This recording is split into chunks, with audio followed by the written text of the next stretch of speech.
cofondateur de l'agence Magic Garden, agence que j'ai cofondée donc avec ma sœur Béatrix, qui assure la direction de création.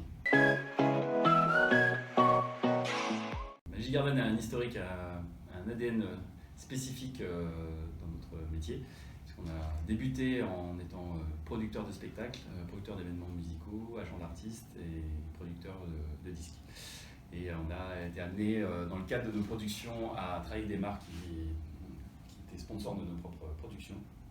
Et ça nous a amené finalement à être agence de communication événementielle dans un premier temps, parce qu'on trouvait que ce qu'on proposait n'était pas inintéressant et on commençait à nous confier des budgets événementiels avec, encore une fois, un ADN spécifique lié à l'entertainment.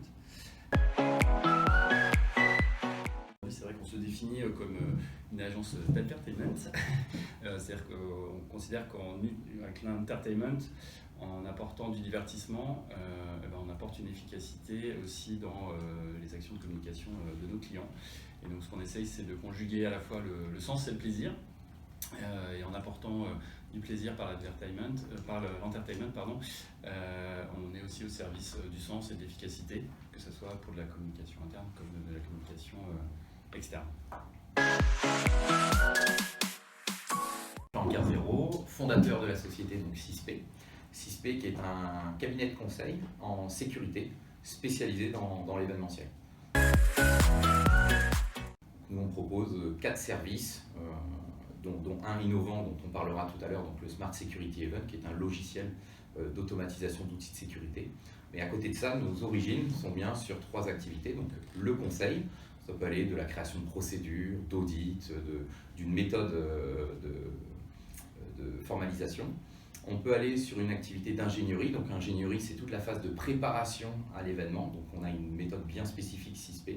Et puis enfin, le troisième service que l'on a, c'est la coordination, donc soit d'une partie PC commandement, donc avec la coordination générale, mais également avec des ingénieurs sur le terrain. Dans le cadre d'un appel d'offres que nous avons remporté pour un client donc, qui est URW, donc Unibail Rodamco Westfield, nous avons remporté donc un appel d'offres de ce client pour organiser un certain nombre d'événements dans le cadre du rebranding de centres commerciaux sous la marque Westfield. Donc il y a 7 centres commerciaux français dont le client avait décidé de rebrander avec la marque Westfield. Et à cette occasion d'organiser un événement de lancement, un événement musical. Donc c'était le brief en gros de notre client, et le challenge c'était d'organiser donc 7 concerts sur invitation dans des jauges jusqu'à 5000 personnes, le tout sur une période réduite puis sur 10 jours. Donc 7 concerts en 10 jours suppose du coup une organisation de montage et d'exploitation et de démontage où les événements se chevauchaient. Donc c'était un élément important pour nous, évidemment primordial, tout l'aspect sécurité. Dans le cadre de ce projet, on a fait travailler donc un freelance qui avait été à un moment donné directeur d'exploitation de l'Arena de Nanterre et avait eu l'occasion de rencontrer Florian. Donc c'est ce freelance qui nous a présenté Florian pour prendre en charge tout ce sujet primordial qui est la sécurité. C'est comme ça qu'on s'est rencontrés. On avait donc cette contrainte de temps, de par les 7 événements en 10 jours. On avait une contrainte de public, on était à 3 à 5 000 personnes, donc on avait quand même un niveau de sécurité qui devait être équivalent sur l'ensemble des 7 prestations. On avait derrière également donc une logique par rapport aux chanteurs célèbres, donc on avait une protection de ces artistes qu'il fallait aussi prendre en compte. On avait une logique de voie publique, donc il y avait une négociation et une relation à avoir avec les préfectures, ce qui pour moi était aussi nécessaire. Et puis enfin, on avait la marque Unibail Rodamco Westfield, qui est une marque internationale. Donc on avait une protection de cette marque et donc une sensibilisation qui était extrêmement élevée.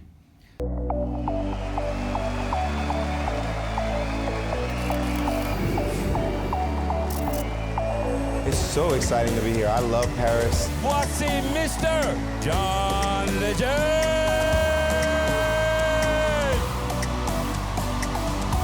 My name is John Legend. It's so good to be with you tonight.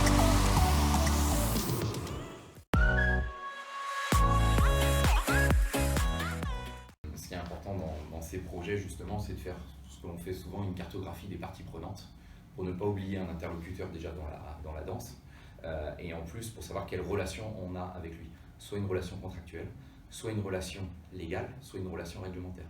Je peux prendre un exemple, on a toujours un propriétaire de site, donc il faut lire la convention entre la propriété du site et la convention de location, parce qu'on a des obligations des fois légales, liées notamment à la sécurité incendie, c'est la législation qui est liée aux ERP, aux établissements recevant du public. On peut avoir des obligations liées à la marque, Unibail Rodamco Westfield a ses propres contraintes. On a, nous derrière, les obligations liées aux attentes de Magic Garden, donc qui sont aussi à prendre en compte. On a les obligations liées à la préfecture et l'ensemble de ses services qui peuvent aller du service du SDIS, alors même si ça n'appartient pas à la préfecture, mais en tout cas ce sont des contraintes que l'on a, police municipale, police nationale, on peut avoir un certain nombre d'acteurs publics. Et enfin, on a derrière, et ça il ne faut pas l'oublier, nous la finalité, ce sont les sociétés de sécurité privée, sociétés d'incendie, associations médicales, de secours et les sociétés de médicalisation, où là, nous-mêmes, notre objectif, c'est de leur diffuser l'ensemble des informations et de contractualiser avec elles sur un certain nombre d'objectifs à atteindre.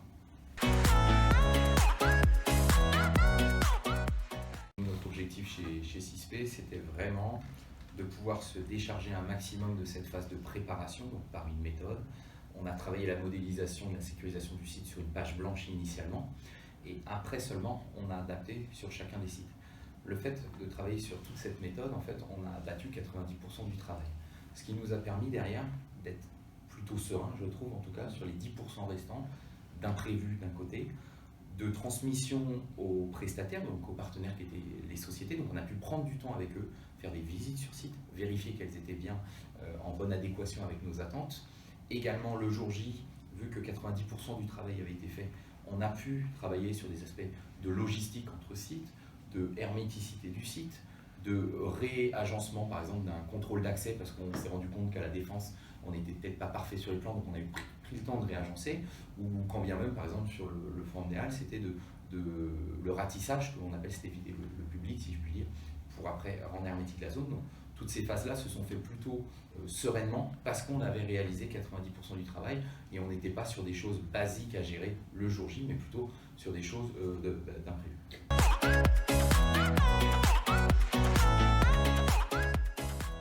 Alors, une modélisation en off, il faut bien savoir que Magic Garden faisait appel initialement à un cabinet de conseil. Donc il était pour nous hors de question de nuire à la qualité de notre prestation. Donc on intervenait comme un cabinet de conseil lambda en sécurité, si je puis dire. Hormis qu'on avait quand même une méthode affinée et puis une expérience d'événements similaires. En revanche, on développe actuellement chez CISP, et on va le commercialiser très prochainement, le Smart Security Event. Le Smart Security Event, c'est un logiciel qui permet d'automatiser des outils très simples, c'est-à-dire pour créer son plan de positionnement d'agent, son planning d'agent. Ça nous permet derrière de calculer les coûts automatiques liés à cette prestation-là et d'automatiser les fiches de poste. Donc ce que l'on a fait, nous, en fait, on a doublé nos effectifs sur cette prestation-là pour, en même temps, déployer notre logiciel pour voir si ça nous permettait, s'il était efficace, voir les axes d'amélioration, voir ce qui fonctionnait également. Et donc on a finalement créé une double prestation, mais qui était du off, c'est-à-dire que le client n'en avait pas conscience et n'était pas au courant de la chose, pour nous faire évoluer notre logiciel. Ce qui nous a permis deux choses, d'être au plus proche du terrain. Donc grâce à Brice et Magic Garden, ça nous a permis de tester notre méthode, de tester la réactivité et si on gagnait du temps, parce que l'objectif de notre logiciel, c'est de faire gagner du temps dans la préparation. Donc ça a été le cas. Et dans un deuxième temps, c'était également de voir tous nos axes d'amélioration dans le développement à venir, et donc on a pu développer certaines fonctionnalités qu'on n'avait pas encore, l'automatisation des fiches de poste, l'ergonomie liée au plan de positionnement. Donc on a créé un certain nombre de développements supérieurs.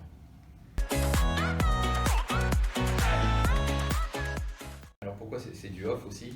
Ce qui était important pour nous, c'était de ne pas du coup en parler, parce qu'on n'était pas sûr de la qualité du travail ou du résultat.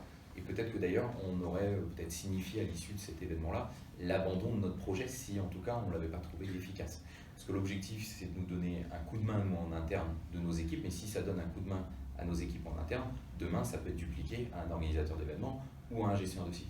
Il s'avère que ça nous a donné un coup de main et de ce fait, on se permet de faire des développements supérieurs et de pouvoir le développer. Et la logique du coup par rapport à Brice, et c'est ça qui est très important, c'est que pour nous, le cabinet de conseil est intéressant pour Brice quand on dépasse une certaine somme de frais de sécurité. En revanche, quand on est sur des frais de sécurité mineurs, si je puis dire, on a quand même besoin d'outils. Donc l'idée, c'est de pouvoir outiller derrière Magic Garden s'il le souhaite, sur des plus petites prestations, sans faire appel à un cabinet de conseil, donc avec le simple abonnement du Smart Security Event.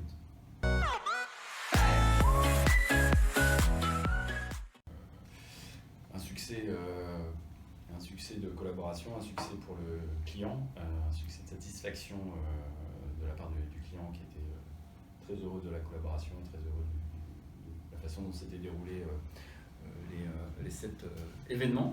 Autre signe de la satisfaction du client, en tout cas sur cet aspect sécurité, c'est que le directeur de la sécurité de notre client a fait appel à CISP sur un besoin ponctuel, qui était convaincu de la qualité de cette société. Sur la satisfaction de la prestation, nous c'est vrai qu'on a un regard qui est complémentaire de celle de Brice, même si on est toujours content que le client soit satisfait, bien évidemment. Nous on pense sécurité publique, et c'est vrai que il me semble, en tout cas on essaye de l'identifier, d'en faire des indicateurs même à l'avenir, qu'au-delà de aucun incident n'a été vu, donc on peut être satisfait, c'est aussi qu'on n'a jamais été mis en défaut ou en difficulté. En difficulté au niveau des flux, en difficulté au niveau des objets interdits, en difficulté auprès de notre prestataire ou de ses agents. On a pu vraiment travailler sereinement et en plus dans les phases de préparation, prendre le temps de communiquer. Le côté humain, on reste dans la sécurité, on reste sur de la prestation humaine.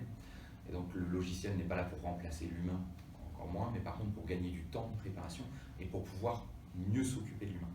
Donc là par exemple le matin ou même la veille, on a pu travailler avec nos prestataires, parce que du coup on en avait même pris plusieurs, parce qu'on savait que ça pouvait être un risque d'absence des agents, et donc on a pu travailler sur cette problématique-là, parce que tout le reste était fait.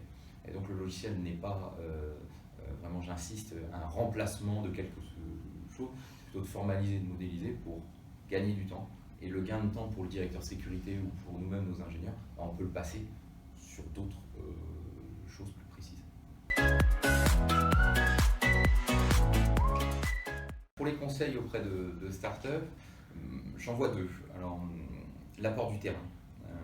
Il me semble que pour moi, elle est primordiale. Vous allez me dire, c'est évident. Alors, oui, peut-être. Mais d'avoir, en fonction de la cible que l'on souhaite initialement, d'avoir au moins 5 prestations tests pour pouvoir les mettre en place. Du coup, nous, l'avantage que l'on a finalement avec le cabinet de conseil, c'est qu'on a eu ces 5 prestations tests. Et ça, c'est essentiel. Et je pense que du coup, ça nous a permis d'avoir un produit qui est au plus juste de la demande client, et puis également de le confronter, donc d'améliorer nous-mêmes les axes d'évolution. Donc ça veut dire qu'on ne sollicite pas le client pour faire des axes d'amélioration, pour solliciter sans cesse. Et je trouve que là, c'était plutôt un point fort de notre côté. Et le deuxième point, et là c'est quelque chose qui nous a... Je pense que sinon on allait droit dans le mur, c'était de simplifier notre solution. Parce qu'en fait, on a réfléchi au début besoin client, problématique, et en fait pour y répondre, on avait un panel de réponses assez grand. On avait réfléchi à 5-6 modules de réponses. On en a développé 3-4. Et à un moment donné, quand on commençait à présenter les 3-4 modules, c'était trop complexe dans la présentation et dans la projection que le client pouvait se faire. Donc là, on a resimplifié à un seul module, très simple, très efficace, l'automatisation, plan, fiche de poste, budget, planning.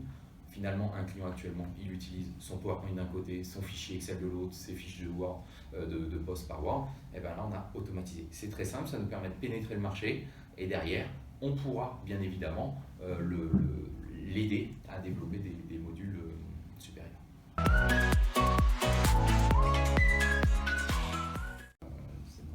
Aussi Magic Garden, on est toujours en veille d'innovation et on souhaite toujours pouvoir proposer à nos clients des solutions innovantes. Par contre, on ne peut pas se permettre d'avoir une solution dont on soit pas... On est garant aussi que ça fonctionne.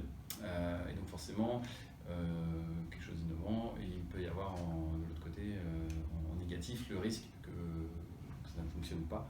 Et ça, c'est un risque qu'on ne peut pas se permettre de prendre. Donc effectivement, on a besoin d'un certain nombre de garanties. Et c'est là où il y a peut-être un intérêt aussi avec des experts métiers qui peuvent être un relais, ou comme nous, entre guillemets, en tant que cabinet de conseil lié à la sécurité, c'est-à-dire que tous les produits innovants peuvent passer dans nos mains, voir s'ils sont viables ou pas de par notre expertise, le tester sur un événement ou un autre, parce qu'on voit bien aussi que tous les événements ne sont pas similaires, donc dans certains cas ils ne sont pas viables, et donc derrière après de pouvoir aider à la commercialisation si besoin. Je pense.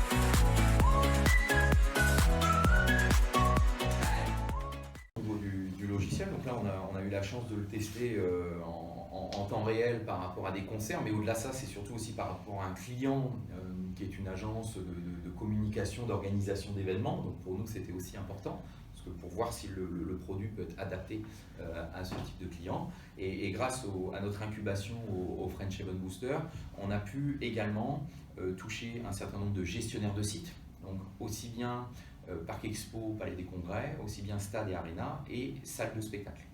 Donc ça, c'est dans notre gestion de site. Et un deuxième client, les organisateurs. Et dans les organisateurs, on a 3 types d'organisateurs également, sportifs et culturels, commercial et exposition, et puis les grands rassemblements. L'outillage aussi, je trouve tout à fait intéressant, c'est-à-dire que nous, en tant que cabinet de conseil, donc on identifie les problématiques, parce que finalement, on a la même logique qu'un directeur sécurité d'un événement. Et donc, en fait, on va continuer nos outils. Là, par exemple, on prend les problématiques sanitaires actuellement. On a créé un guide sanitaire pour France Spectacle Aérien. Et donc, on va essayer derrière également de l'innover et de le digitaliser. Allez. Oh merde.